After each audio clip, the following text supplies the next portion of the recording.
live. Welcome to the 145th episode of Sawdust Nation podcast.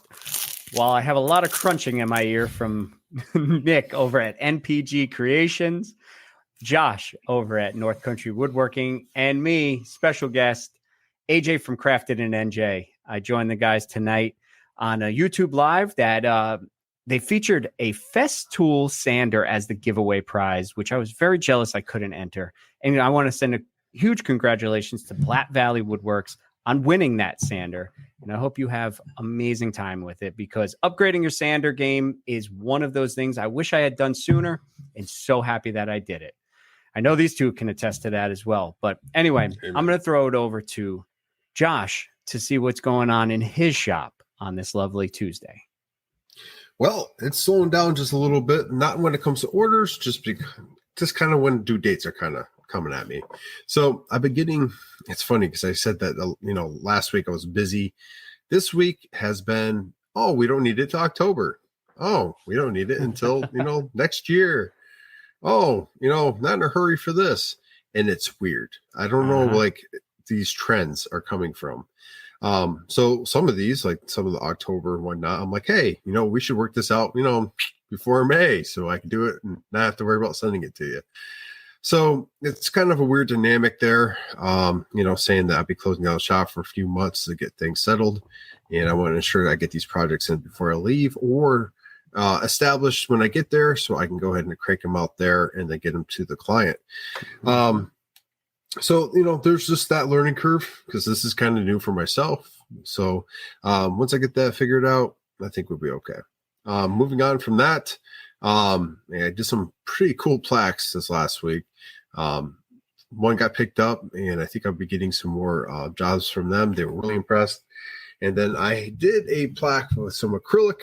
I'll be posting about probably tomorrow. Okay. I wanted time for them to give it to the person that was, receiving it before I posted it. Mm-hmm. But they were really happy with their plaque, and it was a fun project too. That's good. You ever get one of those projects where you're really excited just to dive into and do? Well, this particular one definitely hit the mark. So it was fun. I got to learn a whole bunch of new stuff. Got to, tweak some settings and basically, make things better. That's nice. What it's all about. With that, I started a project for the house. My wife doesn't even realize that I have started. It's fairly big, but it's well hidden. And we'll see how long it takes her to realize that I'm currently working on the project I said I was working on, or about to work on. And she's now probably listening to this going, Mm-hmm. And if she's not, then I snuck it in here at a perfect time, because she won't go back and re-listen. I'm not worried. She might. But yeah, as far as like big stuff, 3D carving, still into that. I haven't done it the last couple of weeks because I'm looking for a particular design, and I want to actually make a project to give away. Okay. Not a charge project, not a client, but something I'm doing for someone, and giving away. Sometimes when I start new processes, I'll do that, and that allows me to get criticism from the person getting it, and like learning and dial that all in before I start getting orders. And then once they get it, hopefully they're going to do what most people do, and they're going to post it on Facebook, and they're going to show their friends, and then that's going to come back to myself, and I am going to get business from it. So looking forward to that. I'm going to have to pick your brain on the 3D thing, because I want to get into it. I've been talking about it. I remember talking about it on early episodes. I had this flag to do for a specific tool company, and I want to do that project, but also I want to open up a new door for myself, because 3D is completely different for me. And I'm definitely going to have to sit down with you one night and maybe just go over it, because at least how to do certain things on it. I have not the slightest clue where to start.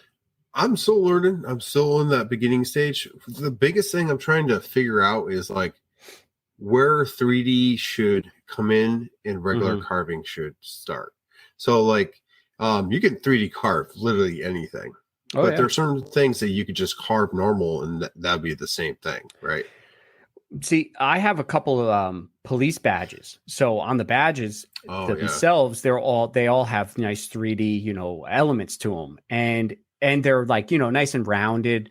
So I don't want to make something that's flat. I've done it before. They looked fine, but like I want to step it up. I want to be able to present somebody with a large badge that looks like the badge that they wear. That'd be perfect for 3D carving. Like 3 different programs that I know that utilizes the capability to 3D carve. One that I'm learning, one that I'm going to go to, and the other one that I think you're familiar with. Oh yeah. So, and those are Carveco, was it Vetric, and Easel. Easel, I don't recommend buying to go ahead and 3D carve, but I already have it for free, so I'm utilizing that. It runs out, I think, this year. So I'll be going over to probably Carveco because that kind of suits what I'm looking for. And plus, I know the people that designed it. I've met them, talked to them, and I think that matters. So I've talked to people from Inventables too. Between the two, we had the CEO on the podcast. You don't remember that? Twice. He was on twice? Yeah. AJ and I, and then, I think yourself, Knapp, and I. Yep. Yeah, because we had him on when they were coming out with that new CNC. Yep. The Pro. I just bumped the mic. My bad. It's all right. You're good, bro. But yeah, for the shop wise, that's about it. Doing a lot of 3D printing. I just had to buy some more filament. Love the Prusa. When it's dialed in, it is dialed in. I got it to the point now where it basically ports. It separates. Like there's no like ripping or prying, and that is nice. Once you have that dialed in, I mean, like it comes out so clean, it's crazy. I got some people some 3D parts I've been promising. They're going to be enjoying those and utilizing those. So if you need 3D printing, let me know. Back in the market for as that goes, I'll be posting some on my website and stuff here. I just need to sit down and kind of revamp my website, revamp my Etsy a little bit. I'm going to go ahead and be posting different tiers for my plaques and stuff to kind of separate the different capabilities. And I'll talk about that next time in the podcast, just so we can dive into something else. But yeah, other than that, I will have to say I found something out about myself. I have a superpower. Okay. Yeah, like I never knew I had it, but I can literally look at any piece of wood and just cut it just by looking at it. Any piece of wood. Oh boy, I heard this one just recently. Oh, you did? Oh, yeah. Okay. Though Nick didn't, and I'm surprised. I seriously surprised myself. I saw it with my own 2 eyes. That's funny. I loved it. That. I saw it. Yeah. It's even more funny because that's hysterical. That is very clever. I like that. It is. He has 2 eyes. That's my new dad joke that I'll be using at all the parties. So sorry for that. How many times have you used it already? Twice. Last night around midnight, I told her, kind of turned around, gave me a look, and she giggled a little bit.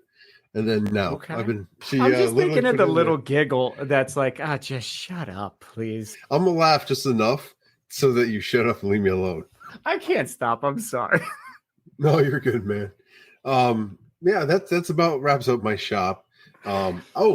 One last thing for those that are messing up on Yetis and they have to buy new ones because they messed up on them. Stickers do really well covering them.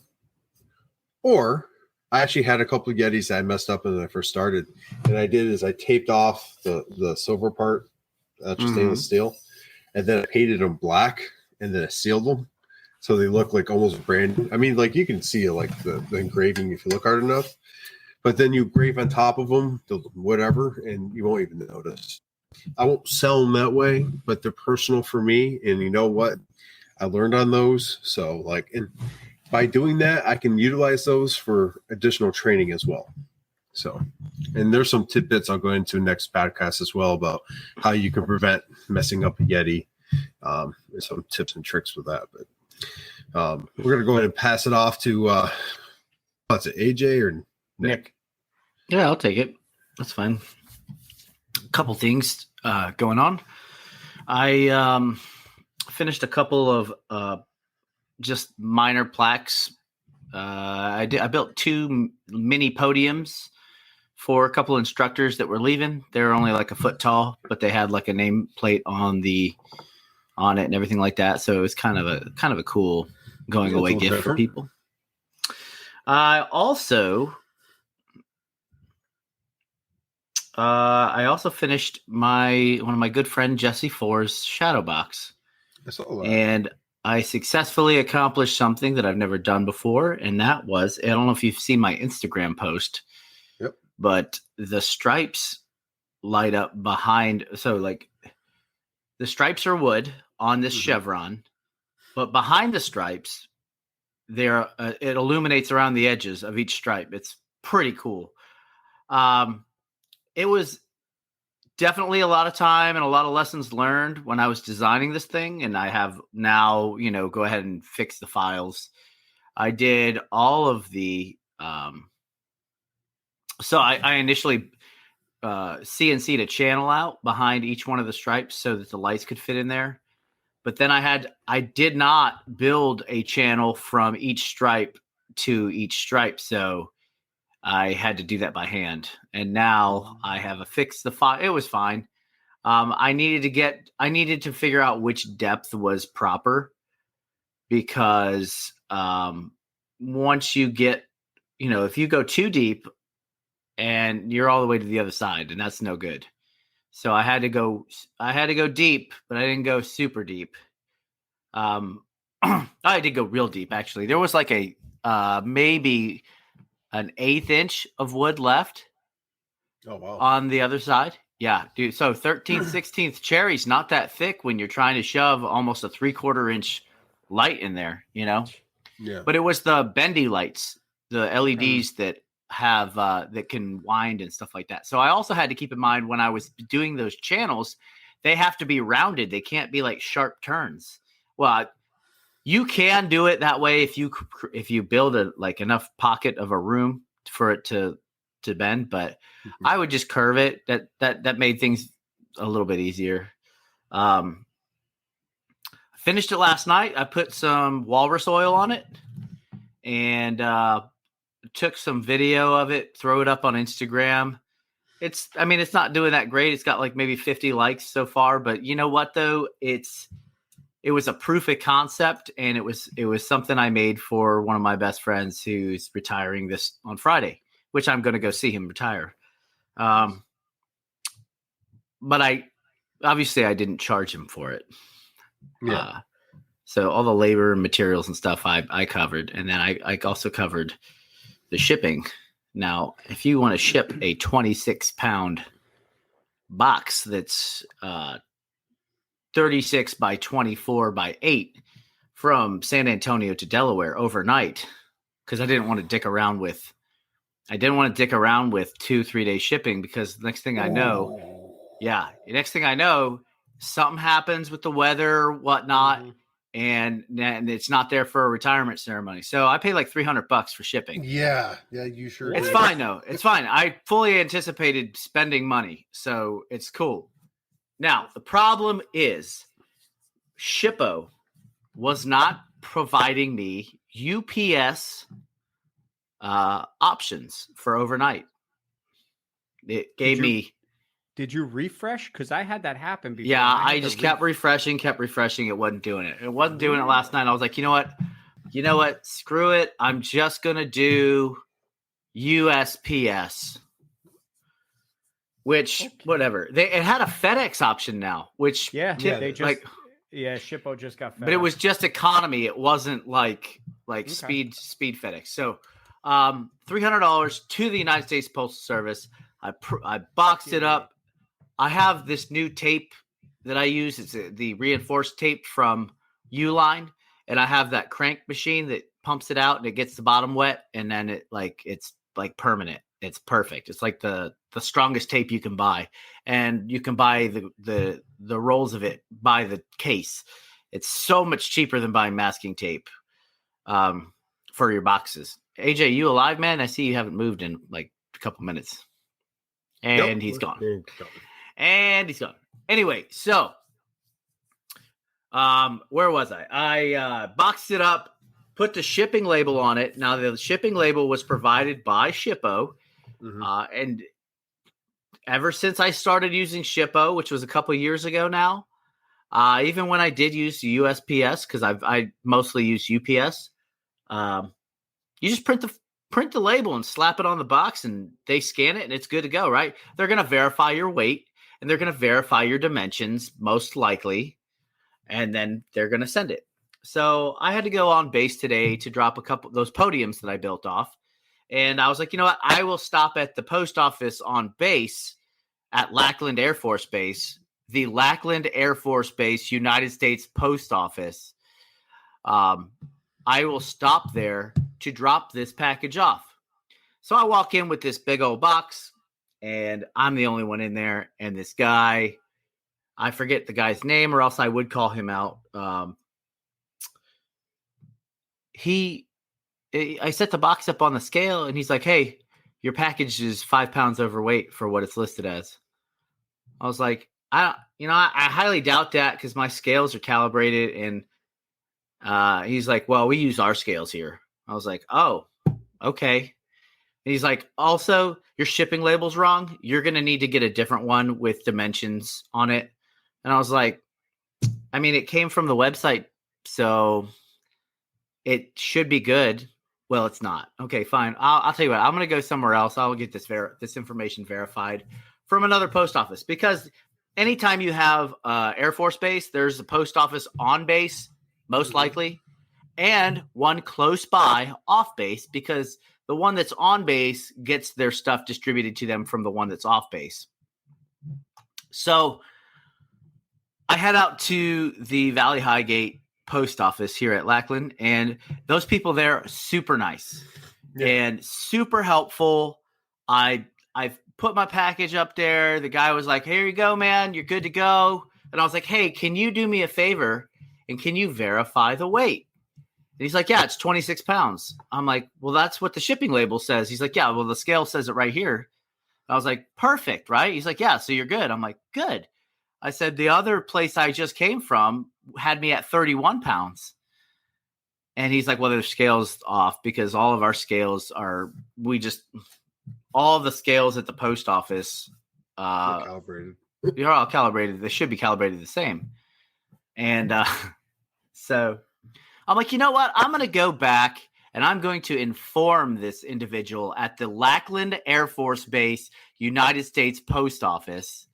I'm going to inform this guy that your scales are off, and that, there shouldn't be any problem with my shipping label, because it's been accepted by the United States Post Office. So I head back there, and I'm kind of like irritated at this point, because I'm wasting time. Yeah. But more so that, like, hey, your scale's 5 pounds off. How many people are getting gouged because your scale is not calibrated correctly, A lot. Yeah, and 5 pounds makes all the difference when you add it up. Now, I'm not talking about weight and balance of an airplane. I'm talking about the consumer who comes to you, who doesn't typically print shipping labels, right? They come to you for you to weigh it, and now you're essentially robbing them. And they're looking at you like you're the expert, and there's nobody else to tell them different, right? Yeah. So I show up there, and the guy comes walking out or whatever. Bet you'd love to see you. Yeah, this I was like, "Hey, sir, just so you know, now it's a you thing. It's a your scale kind of thing going on with the weight here. I've had it verified by another post office. I mean, I don't know what to tell you, but your scale is 5 pounds heavy. It's reading is 5 pounds heavy." Yeah. And I said, on top of that, hey, that shipping label was fine. It's widely accepted worldwide when you print these things by the United States Post Office. Worldwide. And he's like, "Oh, so now you know more about postal service operations than I do?" I didn't say, you were at this point, I wanted to beat this dude at 2261 Hughes Avenue, Joint Base, San Antonio, Lackland. All right. This guy was that I was, oh my gosh, I could feel the blood coursing through my veins. And then I told him, I was like, look, man, if you're going to be a dick or if you're going to be about this, or if you're, if you're going to be then I'm just going to get with your supervisor. And then he's like, yeah, I am the supervisor. Okay. All right. Well, you have to have a supervisor as well. No, there's nobody else above me. Okay. Yeah, I'll get the postmaster involved then, whatever. So I walked out. I was like, I was so freaking mad. Like I could feel my arteries pumping blood. I wanted to like choke this dude out, just for being at the Lackland Air Force Base post office located at 2261 Hughes Avenue. I go back to the other post office, the one outside the base, and I start explaining to their supervisor, super nice guy, very personable. I explained to him the whole situation, and he was like, "Oh, well, I'm so sorry that happened. This guy, he is a problem.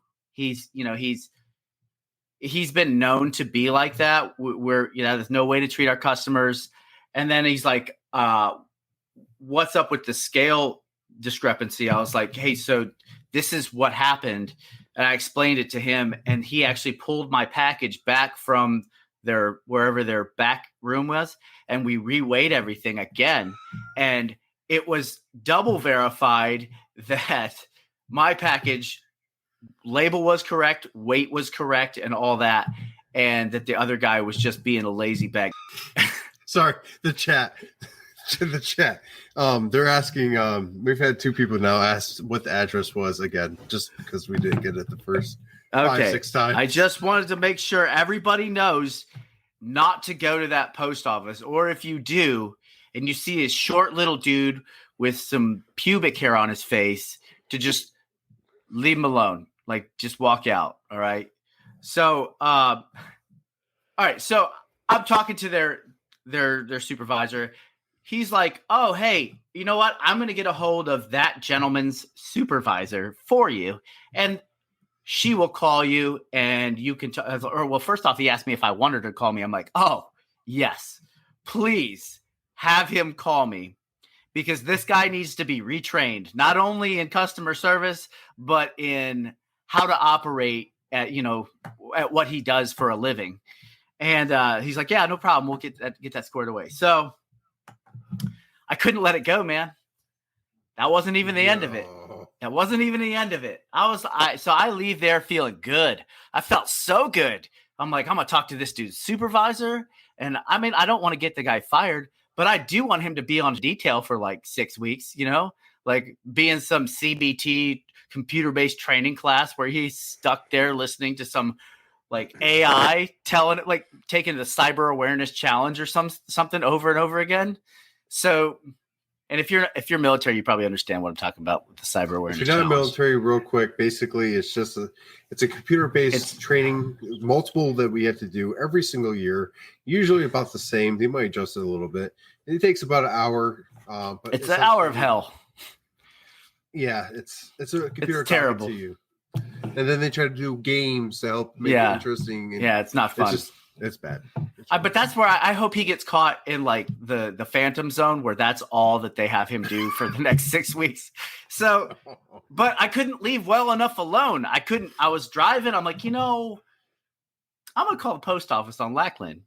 And if anybody calls the post office on Lackland at 2261 Hughes Avenue, they don't answer the phone. You can't get a hold of anybody over there. There's nobody ever answers the phone over there. So I have a contact who knows somebody who works on the commercial receiving side of the post office. So they accept all the pallets and stuff like that. Those guys answer the damn phone. Those guys are professionals. So I called that number and I was like, hey, somebody picked up and I was like, hey, is so-and-so there? Like the guy who just slighted me. And he's like, yeah, but he doesn't work on this side, man. He works on the other side. I was like, I know, but the phone doesn't work over there for some reason. Can you either get him for me, or can you take a message? He's like, oh, yeah, man, I can take a message for you. I was like, all right, I'm ready to go ahead. I was like, all right, I found your supervisor and you should be receiving a call from her anytime now. And by the way, start coming up with a story as to why you're such a, and there's really, you're going to have to bleep that part out because that's word for word what I said to him. And he's like, okay, I'll give it to him. I'm like, yeah, game over, dude. You want to be a dick. You want to go ahead and treat people like they're just, beneath you because you work at the post office. Thanks, bro. I got you. I'll be back too. I'll be back to double check on the quality of the customer service training that you received. So anyway, you can, nice. Yeah. I'm like, go ahead. Put me to the test, man. Cause I'll find it like people, so many, and I know what he was banking on. I know he's like, oh, this some military jerk who just shows up, thinks that he owns the place. And you know what? He can threaten me all day with talking to my supervisor, but he's never going to do the legwork to find out who that person actually is because they're geographically separated from me. Blah blah blah blah blah. Right? You know the type. Mm-hmm. Like they think they're untouchable. Well, I got you, man. I got you, bro. Nice. So, but anyway, I leave for Dover Air Force Base on Thursday. And I'll be attending Jesse Four's retirement ceremony Friday and returning this weekend. But yeah, that was my story for today. I'm sorry I took up so much time, but I was, man, I was just, oh, dude. And, I took leave today. So I'm thinking to myself, I'm looking at my watch this whole time. This thing's going down. I'm like, I've got all day, bro. I've got all day. I just finished the vast majority of my orders in the queue for, what's due this month. Time is on my side. You know what I'm saying? So, Jesus. Yeah. Did you hear any of that, AJ? I know you left. Because my internet decided to just completely go out. So I'm going to have to listen. All right, we'll start over. No, I'm playing. But I'll anyway, and listen to it. Patrons, you got the full force of the story. If you're listening to this in the edited version, I'm sorry. You're not going to hear the passion in some of the curse words I just spewed out. So they were very inventive. There's a couple I've never heard before. Oh, which one? I missed them all. Well, man, anything else going on in the shop? I'm kind of weird to ask. How's the Avid going? Oh yeah, that's another thing. Like I haven't touched it yet, so I just got it. Touch her every once in a while. She's going to leave you. Yeah, you're right. There's people in the chat want her. they keep waiting for you to. I'm trying to get in the chat so I can see what people are saying. Yeah, but I brought AJ back from the dead. I thought my internet provider just turned off my internet because I thought maybe I was late on my payment or something. Well, if you're done with the shop, dare I say, AJ, take the wheel. All right. Hopefully the internet stays stable on this one. Well, for the shop, everything's been going fine. I can't get over this slump of being extremely tired when I come home from work and not being able to get back into the shop. I mean, if you've listened to the Sawdust Nation from day one, you've heard me complain about kind of the same thing over and over and over. But I'm trying my best to get back down there and get things out. Orders are slowing down, which is fine. I'm not promoting anything. I'm not really pushing anything. I just get orders. People see stuff on Instagram. They message me, say, hey, can you do this? And, I'll take them. And I'm finally getting around to one customer in particular. He's been waiting, I want to say, when I've looked at it, I think it's 3 years. I'm sorry, not 3 years, 2 years for his flags. And I'm glad that I took so long to do them. And this is the guy's a good friend of mine. So he's like, just get to him whenever. So I'm finally getting to him, and I'm glad because he wanted them way early on when my flags were nowhere like they are today.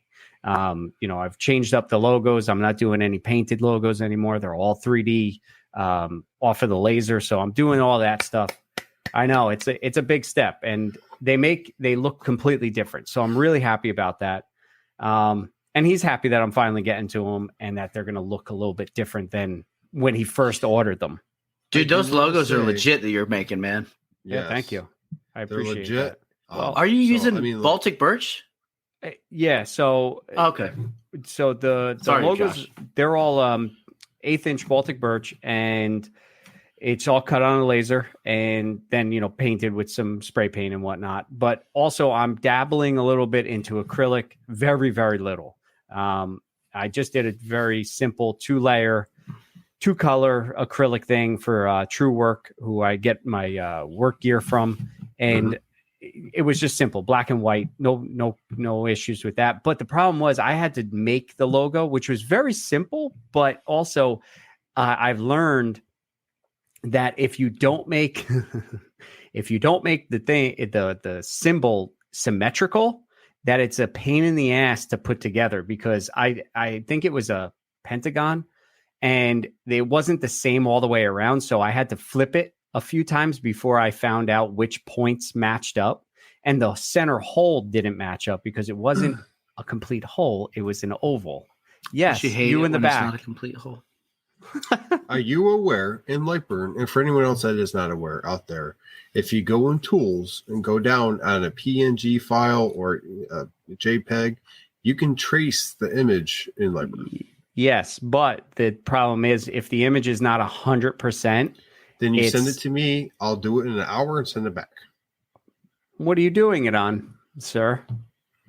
I have bought the necessary equipment and I've learned the necessary programs. So now I'll do graphic design for individuals that may need it. All right. Now I get another lesson. So I'm going to talk to you about 3D and also about creating vectors, because I need to learn. But anyway, that's another topic for another day. But yes, dabbling into acrylic. I got another flag that I'm actually doing.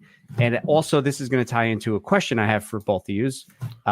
Nick is just the letter N right now. I'm still here, guys. Oh, okay. I just want to make sure my internet wasn't screwing up. So I have a flag that I'm donating to a company that I really like. It's Chemex. They make all car care products and whatnot. They're based out of Massachusetts, and I love their products. They didn't ask for a flag or anything like that, but I wanted to show a company that I stand behind, that I wanted to show them appreciation, and I'm making a flag for them, small, medium size, with an acrylic logo. And it's a very simple logo, so it's not a shit ton of work. Sorry. It's not a load of work. But my question to you guys is, if you're in a spot that you can gift, how can I put this? Gift an item that's not going to break the bank, but it's going to get your name out there, would you do it? Yes, I do it all the time. Nick? Of course I would do it, man. That's how I got my job with the Garrison Brothers. Who? The distillery. I was like, am I supposed to know this name? I was just a business technique, man. It is. I have found that doing that will generate more business than any kind of advertisement that you can put out there. Mm-hmm. And I made it very clear to the guy, because I messaged them and said, hey, I got something coming your way. Who do I send it to? Because I needed a shipping address and a name.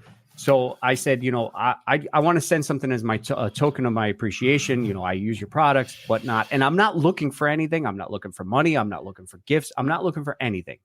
Literally, here's the flag and enjoy it. And, in the back of my head, I'm like, maybe I'll get some business from it. Maybe because he does a lot of YouTube videos. He's very active on TikTok. So maybe it'll show up, maybe something, and then who knows what kind of orders. So I was genuinely curious, because it's still your time, your money that you're putting out for the material. So that's why I wanted to ask if you guys have done that or thought about doing it. Yeah, it's a technique that I utilize. Like I said, I've done it to generate business in the past. Mm-hmm. I'm about to do the same thing with the 3D carving. Give it away as a token of appreciation, and hopefully generate some business off of that as well. Yeah, definitely.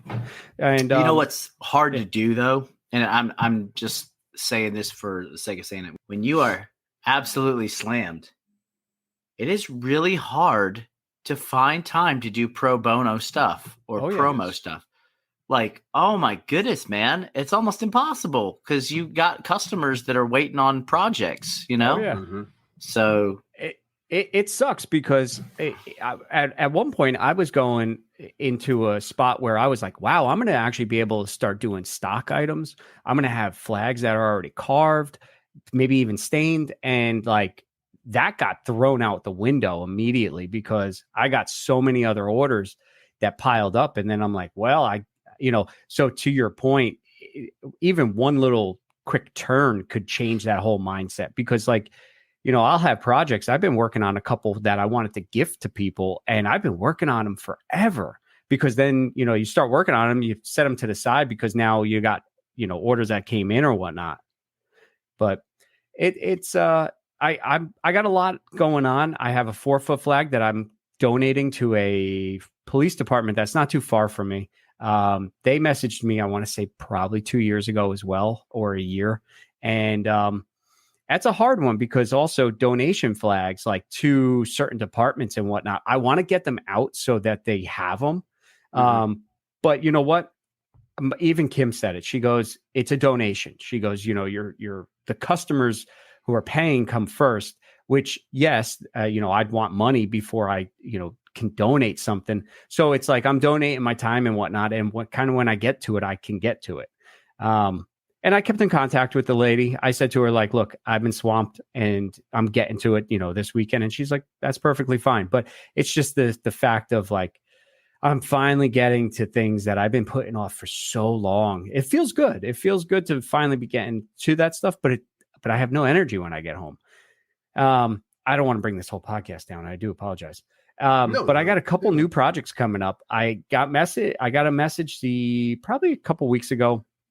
The guy he wanted a flag at first and then decided to do something completely different, which he wanted me to laser engrave of an axe, a fireman's axe. And I said, yeah, no problem. And I asked him if he was going to supply the axe or I had to supply it. And then I also asked him, or did you mean you wanted an axe made out of wood?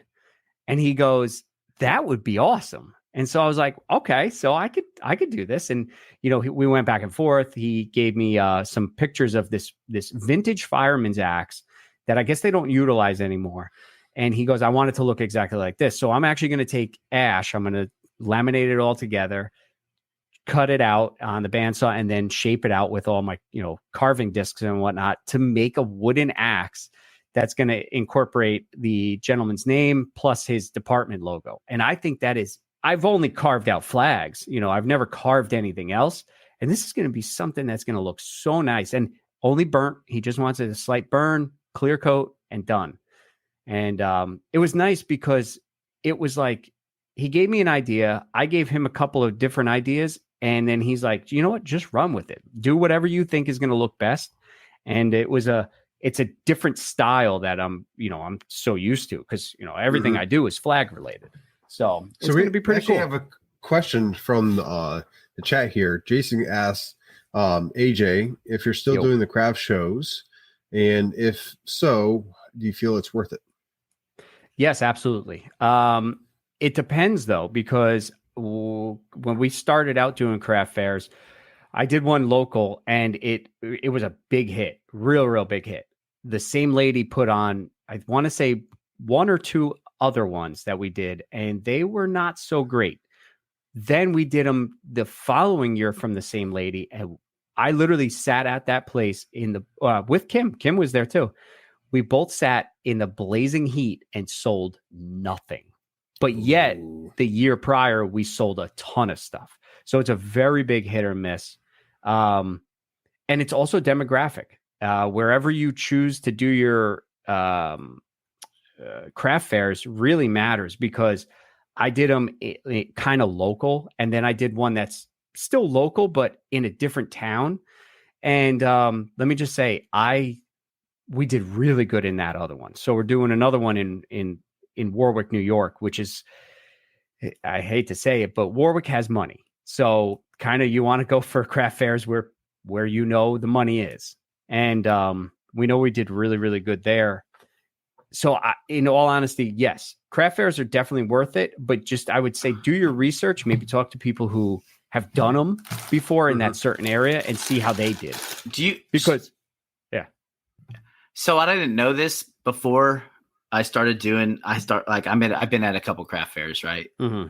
But a lot of times places make you show your sales tax and the certificate that the state gives you. Oh, wow. At least here in Texas, they're like, if you're going to have a craft show, in order for you to set up, they need to see your sales and use. I have the certificate up there in my office. It's supposed to be displayed at the place of your business, right? Wow. But you need to have it with you when you're going to these craft fairs or the rodeo or wherever you do, put out your flags and stuff like that. So is that the way in New Jersey or no? For the ones that I've done, I never ran into anything like that. I did run into one thing when I went up into Warwick, New York. The lady who puts it on, she required the venue that they do it at requires you to have insurance, which I was like, that's kind of strange. But they want to protect, and it's very cheap because there's this insurance company that's called ACT, Artists, Crafts, and something else. But it's like $50 for 3 days of coverage, and they cover you for a ton of crap. But the lady specified that the venue needs to be listed on that insurance, and the person putting it on needs to be listed under the insurance. It's just to kind of cover them in case anything happens. But I was like, that's very strange. I've never heard of that. So I reached out to the lady and I asked her, I'm like, I've never had to get insurance, and she explained it. So also look out for that. Some craft fairs will require you to have insurance in my area. I haven't run into that they need, income or the taxes or anything like that. No, I haven't run into that.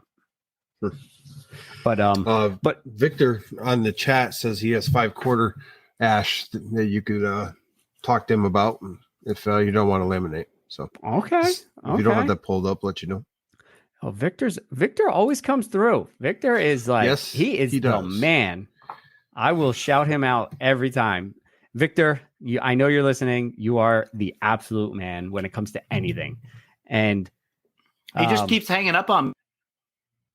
Yeah, he called me the other day, and he called me twice. I guess it was a pocket dial, and then he called me, and we talked for a little bit about 3D printers. So craft fairs, to be honest, I would say choose them wisely, see if you can talk to anybody and get their feedback on it and do them. I mean, you don't know until you try. I'm actually going out into Pennsylvania. So this year, somehow I got looped into this Pennsylvania craft fair. I'm not sure how, but I got an invite for it. So I said, screw it. It's only an hour from the house and different demographic, and let's see how it goes. I'm also doing the one down in, I don't know how far the Pine Barrens are from you, Josh, but I'm doing not that far. I'm doing that one in September. So I don't know if you'll still be here. Okay. Well, I'll just miss you. But I'm going down into the Pine Barrens, the Pine Barren Woodworks. I don't remember their Instagram handle. They're putting it on. It's the Pine Barren Fest or some stuff like that. But anyway, off craft fairs. You have a question, Josh? Actually, I have a couple questions. I want to talk about your CNC a little bit. So I'm still kind of shopping around for CNCs. I know I've got to work with some different ones here and there. But I can answer your question before you even ask it. I haven't worked with yours, and go Onefinity. Really? You don't? Okay. Like, tell me. Finish your question, and then I'll answer. What's the good and the bad about the millwright?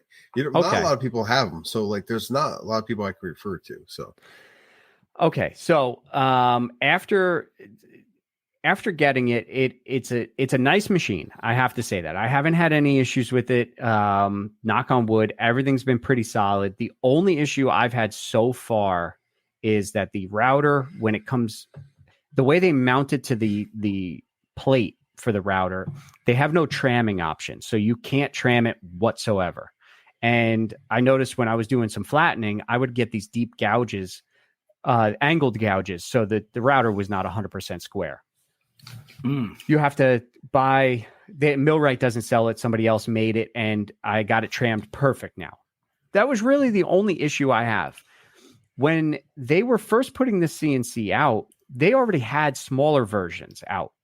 So they weren't, brand new to the game of CNC.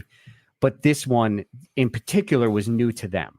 And this one, it features a rack and pinion gearing. It's not ball screw like the Onefinities. And it's good. I can't say that it's a bad machine. I think I had a bad taste in my mouth from the beginning because of the customer service. They shipped out FedEx, and this has all gotten solved. Yeah. But they've definitely solved the shipping issue. This CNC came from a Kickstarter, which they were just trying to get their name out there. Like I said, they were already doing CNC, but not a lot of people knew about them.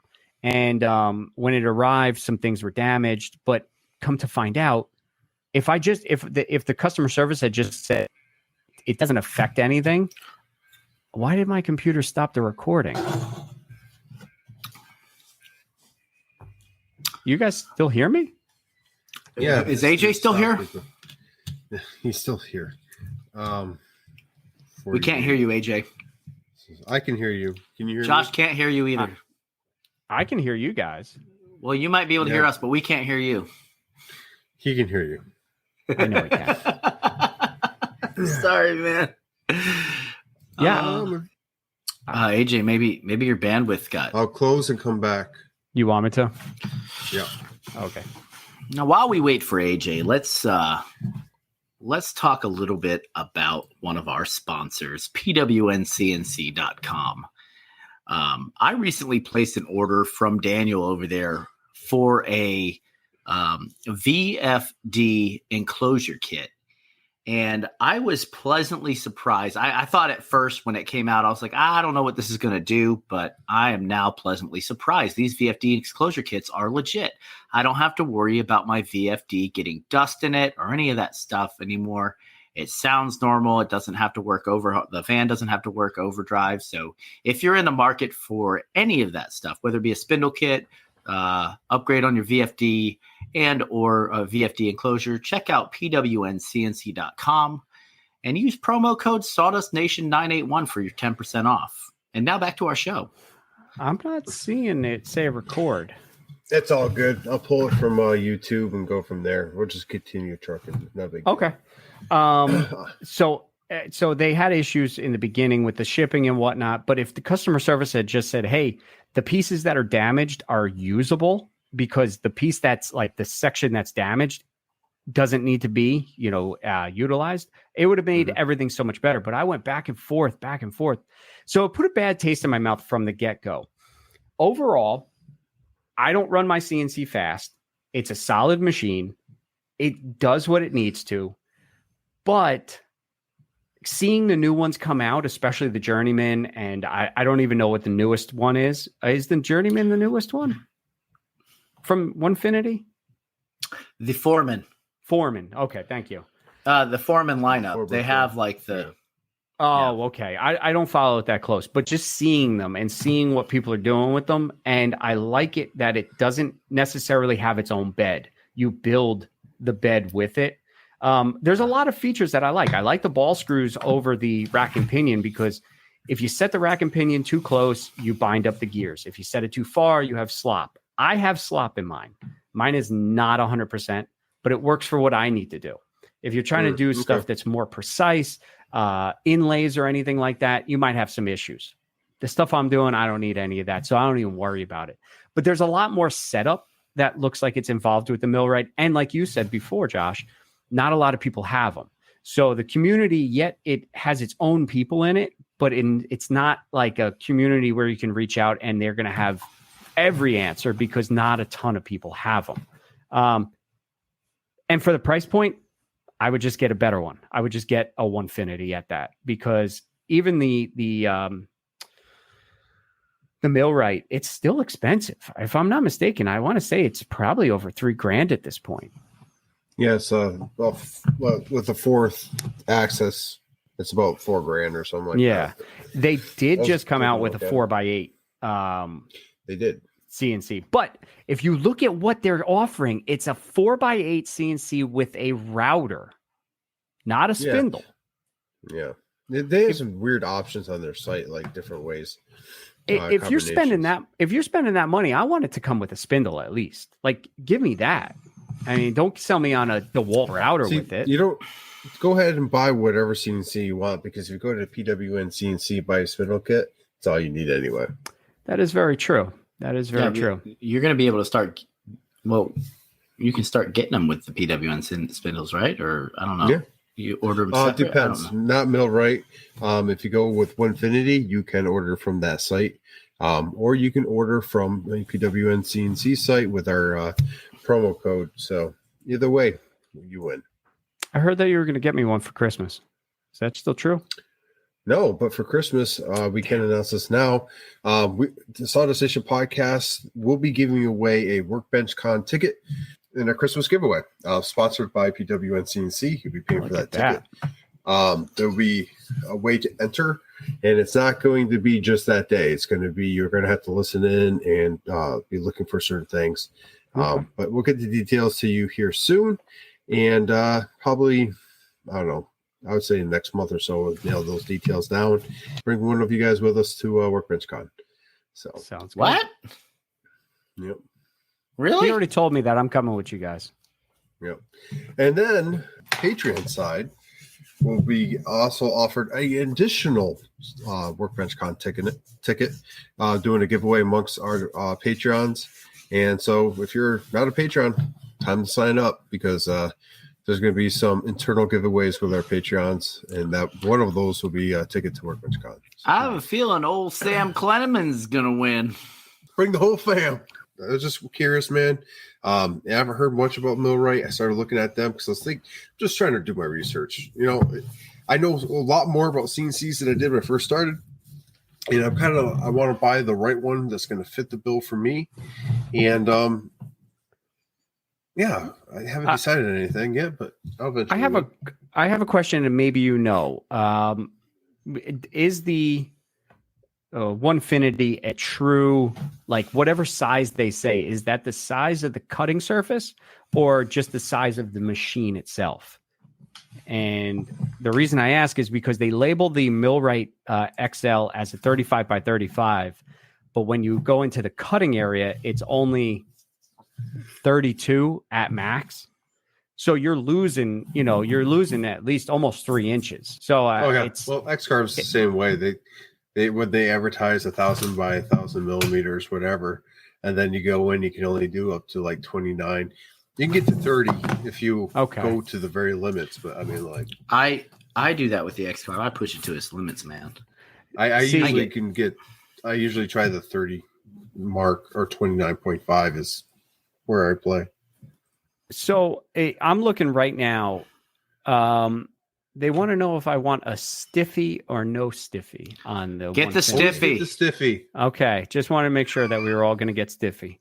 For $4,200, you can get a true. They say the cutting area is a 4x4, and with a spindle and a stiffy, whatever the stiffy is, for $4,200.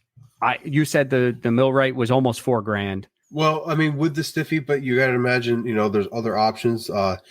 Did you choose the spindle? Because it doesn't come with a spindle. It comes with the spindle mount. This says the 80 millimeter. Oh, that is spindle mount. I clicked before I read. Yep. Okay. There's a couple of different options, because I've gone through Millwright, I've gone through Winfinity, I've gone through Avid, I've gone through different all these CNCs, and basically built the CNC I want.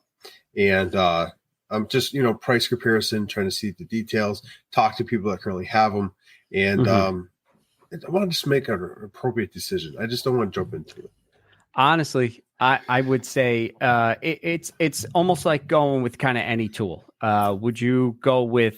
You would go with something that has more backers, like that people utilize every single day, rather than going with the obscure name that not a lot of people have. So you have more people to reach out to. But I mean, there are certain tools that are obscure and people do utilize that are better than some of the mainstream. So I usually research the hell out of all my stuff before I buy it. And this is just me doing that just through the podcast. Okay. So yeah, I mean, what it comes down to is I kind of have my decision already made, but I'm still have feelers out there. I don't have a reason to get a new one. Like I don't have a job right now requiring one. I don't have anything that's broken. It'd be increased production, yes, but I'm not using my CNC currently to the point where I need to increase in production. And nothing's wrong with my current CNC. So I mean, like, I'm just not going to upgrade to upgrade. I'm trying to play it smart in the shop, especially with the move coming up. If I can sell my CNC before I leave, that's a different story. You know what I'm saying? I would save room. Sell it to Kumo. I don't know if he wants another X car. If you go backwards in time and purchase the one that they have now, I would rather get the one from Millwright that's called the XXL because that one has its own frame. Everything's all in one. I had to build a table for mine and whatnot, which was no big deal, but and it has a bigger surface area that I could cut on. They say you can cut a true half a sheet of ply, which would be fantastic if I could do that, because I've run into it way too many times that I have to absolutely hang stuff off of it and whatnot because it's just, too small. And that actually leads into a question I have for both of you guys. Is there something that you purchased and you didn't want to spend the extra money at the time so that you got something smaller and now you're regretting it? You had gone with the larger one. My fleshlight. Besides that, sorry, he actually the first one was too big, so he had to downsize. Oh no. Anyway. No, yeah, I know what you're talking about, and that is true. Yes. And what tool would that be? A lot of different tools to start with, like my OMTech. I'm in that regret stage at this point. So, like, honestly, if I would have gotten an 80 watt, sure, I would have wanted more, but I would have been able to continue to operate at the pace I operate. Mm-hmm. The speed, I mean, granted, now the speed is ridiculous how fast the speed is because you can go 600 millimeters per second. But I could have, instead of getting initially the 60 watt, if I'd had an 80 watt, I would have had a lot longer of life on that machine. So you said 600. I was running the one time. I pushed the limit. I went up to 100 and thought I was breaking speed records. Yeah, and well, I mean, it depends on what what power you 400 have. Sometimes. I was just engraving, just a real quick engrave. No, I was because I'm so used to I'm cutting at like 19 when I'm cutting through Baltic birch. I'm cutting at 19 and 38. So 19 speed, 38 power. Jeez. And well, it cuts perfect. If I go lower, well, yeah, you're not that far off. So so I thought I was breaking speed records when I hit 100 millimeters a second because 19 to 100 is a big leap for me. So you say 600, that's craziness. So, well, I mean, I'm not by any means tooting my own horn, but if Matt Voltner's listening, he is the 130 watt as well. I don't even know if he has like run that thing to its full potential yet, but I'm beating it up every day, dude. I get that thing jobbing. So, I'm looking like when I do stuff like that and put a lot of wear and tear on a machine, I will start looking at what parts are going to break first. Obviously minus the tube, and I will start investing in buying replacement parts that are like the problematic most broken parts on the machine. Yep. So like, do you see that the membrane that Knapp replaced on top of his Ruida controller? That's one of them that'll go with too many button pushes. Okay. You could always mess with like belts or stepper motors and stuff like that as well. But anyway, keep going. Anyway, what's the one tool for you, Josh, that you wish you had upgraded or not upgraded, but bought bigger? Well, I could definitely say the laser and the CNC, and those are kind of the givens. The laser glow forge time. So the Glowforge, I don't necessarily regret because I didn't pay an obscure amount for. Yes, we know you paid to, a ridiculously low price. We know.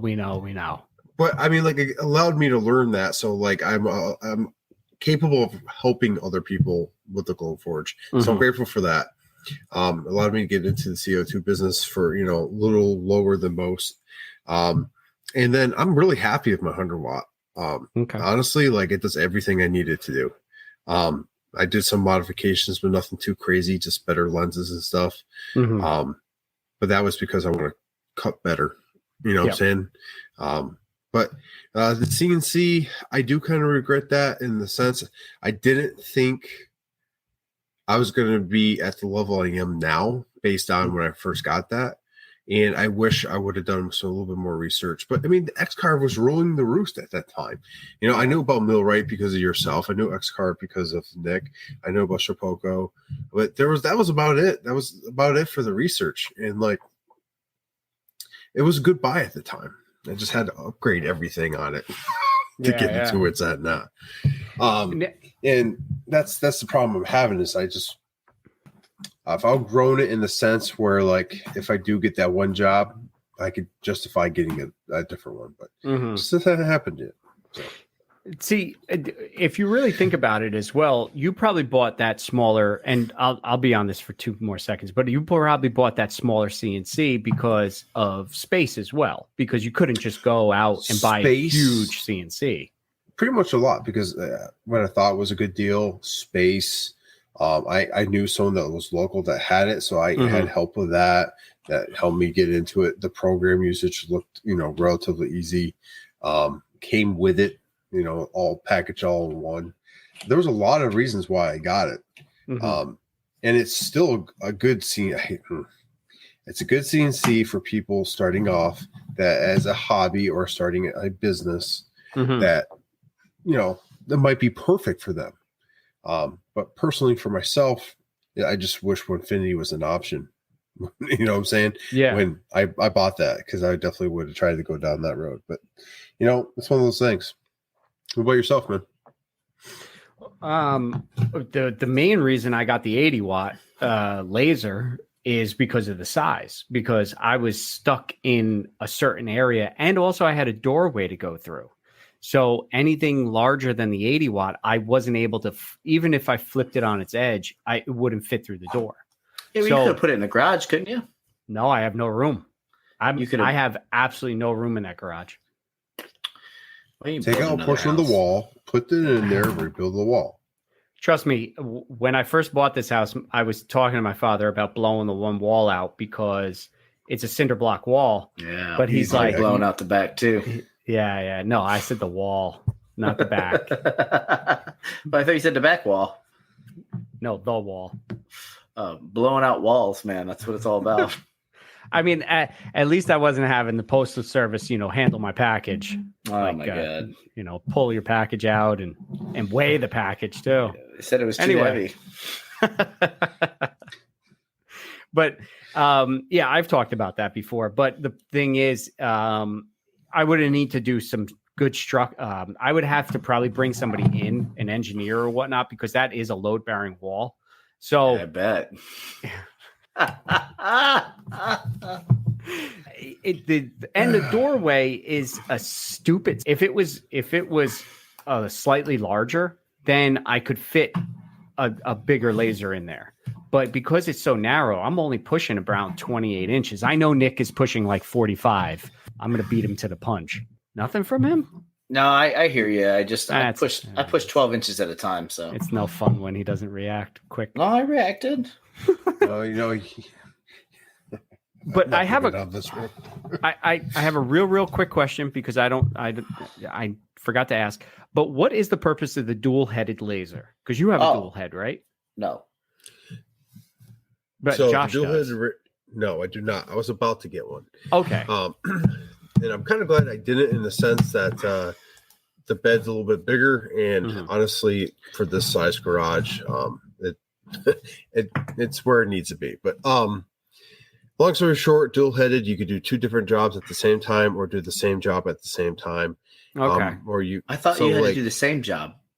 Nope. As far as I'm aware, you can do 2 different jobs. That way you can, twice the production value. Oh yeah, it has 2 separate ship, lasers in it. Holy crap! Yeah, 2. Yep. So you can actually, if one tube goes down, you can continue using the laser while you wait on the next tube. It's great if you can A, afford it, and B, if you had the space for it. I had not the time. So yeah, no. If they had an 80 watt with a larger bed, that would be amazing. That's all I really need. I when I talk about getting a bigger laser, I don't even care about the power, because for the stuff that I'm doing, I just want something larger. Don't you pass through? I do, but the where it sits, the only pass through that's actually usable is the front. Oh yeah, because your location in the shop. Yeah.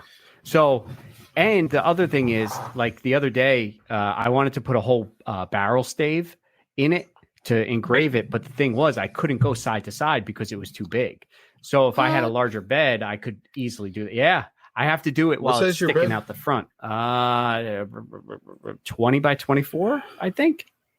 Okay, yeah, it kind of makes sense. Mine's 40. Oh yeah, 40 something by 24. Hey, yeah. So by the way, AJ, if you wanted to do it, you could do it diagonal. You could. The working size, just before I forget, is 20 by 28. So it's definitely smaller. But yes, you are right. It's just a lot more setup. Yeah, well, I mean, not necessarily, man. Because if you have like a, I think I tried it, and it was hitting the screws that lifted up and down. Is he muted? You're muted. Yeah, he's muted. Here's myself, so that's probably good enough. But here's what you do, right? You go ahead and you get your laser bed on Lightburn, and you dick around with the shape of like that, whatever the dimensions of the shape are, and see where it fits on the bed. Yeah. Like, and then what you do is you draw the line on like a piece of plywood that lays down on your bed, and then you put the stave on top of that, or cardboard. That works too. Then do it that way, man, and every freaking time works like a charm. I've done it so many damn times. I had to place, because I had some pieces of wood that I needed to know if it was going to fit on the bed. I did exactly that. I measured it, drew it out on Lightburn, and saw where it was going to fit. The only issue that I run into with Lightburn is, for some reason, I put in the exact dimensions as my bed, but for some reason, Lightburn shows a completely, it's different. It's not my bed for some reason. What do you mean? It almost is like I have extra room down below, but yet it's not usable space. It's almost like the laser head goes almost full forward, where I can't place anything, but I still have like maybe a good, inch or so on Lightburn's drawing, if that makes any sense. So on their bed, I have more room than my physical bed. Sounds like your settings are not quite. And I double checked them. If you go to, sorry, I didn't mean to interrupt you, but if you go to the gears on Lightburn, there's a working size, and that determines your size in Lightburn. And I have changed that, but I'll have to check it again to make sure. Anyway, and then, I apologize for stealing the show. No, this is good stuff. If you go to machine settings and you go to read, you can go and see what exactly those settings are as well, and then you can kind of incorporate the two and make sure it's appropriate. Yeah, I know I had them actually backwards at one point, where I had the width as the length. I think I remember that. Yeah, it was screwing me up big time, because I'm like, why is it going so far off? And here's another thing. I put a barrel head on my laser. I drew it out in Lightburn. I centered my laser head, and when I centered it, I drew a circle the same size as the barrel head and whatnot, put it on Lightburn, but it was outside of the working area. So of course, stuff that was outside of the working area, I couldn't engrave, but yet I still had plenty of room on the physical bed. It's I probably have it set up wrong. So I'll definitely go Yeah, back it sounds and check like some it. settings. We could definitely do a call and work through that. But yeah, man, that's an easy fix, and we should be able to get you going in on the correct size grid in bed here. Hopefully. Soon as, well, you get time. Anyway, But, I don't know how much longer we got. I think we're going to wrap things up. Wow. What do you guys think? Yeah. Got to wrap it before you tap it. Thank you, AJ, for coming on. You'll be joining us next episode as well, where we talk to Daniel Dunlap. So that's what we have upcoming. Our next giveaway for April, May will be obviously the first Tuesday of the week, which is going to be. Let me pull that up real quick so I can find it.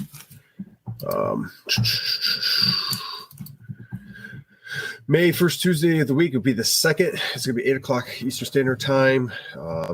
Come find out what we're going to give away around the 15th of this month. We're going to announce it. That way you guys can know. The link is located in our link tree on the Sawdust Nation podcast page, which I'll update. So it should be good to go here soon. If you want to get a hold of AJ from Crafted in New Jersey, go ahead and hit him up on Instagram and follow him, like his stuff, and see all the great stuff he's making. With that, do you want to go ahead and take it off with final words, AJ? Yeah, final words. Can I give somebody a shout out that that all three of us know? Go ahead. I want to shout out the amazing, talented Johnny Chaps from Vector 911, vector911.com, because he does amazing SVG conversions. And I've been slamming him with tons of conversions because he's the man to go to for any military or first responder SVGs that are needed. And I know Nick has used him. I think you've used him, Josh. I use him quite often in the beginning there. Yeah, definitely. And the last other thing is stay away from Nick and his fleshlight. Yeah, well, if you work at the post office, stay away from me if you're going to be a dick. But all right, like always, everybody, take care of yourselves and each other. And Josh already told the joke of the podcast, so we don't have another one. Actually, okay. Off the top of my head, when does a joke become a dad joke? When it becomes apparent. All right, ladies and gentlemen, I'll see you next week. That's almost as bad as mine, but shorter. Oh. Thank you, everyone, for listening to the 145th episode. I did want to give a shout out myself to Orca Abrasive to sponsoring the sandpaper giveaway, part of the giveaway this month. And he did want us to mention that new 5-inch 8-hole pattern discs and 6-inch 6-hole pattern, and that will be coming soon to his store. So they'll be fitting Bosch, DeWalt's, and etc. So if you are looking for that, you can definitely check out his store and check him up on Instagram, Orca Abrasives, and best sandpaper and the only ones I use. So with that, thank you guys again for listening to the podcast. Hopefully you get to go in the shop and make some sawdust. And with that, Sawdust Nation podcast out.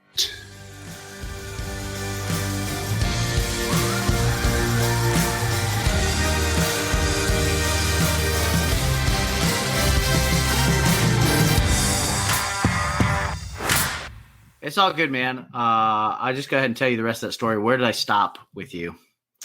I just heard that they were taking your package and weighing it.